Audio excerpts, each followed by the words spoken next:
পৃথিবীতে তিনটা মসজিদ সবচাইতে সেরা, মনে রাখবেন। ইসলামিক জেনারেল নলেজ, এটা ইসলামিক সাধারণ জ্ঞান। পৃথিবীতে তিনটা মসজিদ সবচাইতে সেরা। কয়টা? এক নম্বর হচ্ছে মসজিদুল আকসা। মসজিদের নাম কি?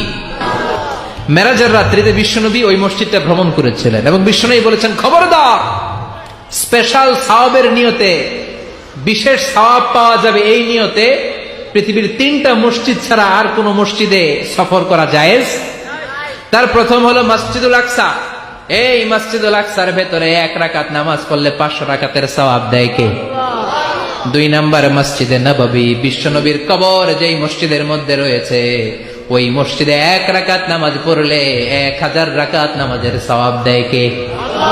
3 নম্বর মসজিদুল হারাম, যেই মসজিদুল হারামের মাঝখানে আল্লাহর ঘর রয়েছে, ওই ঘরে 1 রাকাত নামাজ পড়লে 1 লক্ষ রাকাতের সওয়াব আমল নামায় দিবে কে?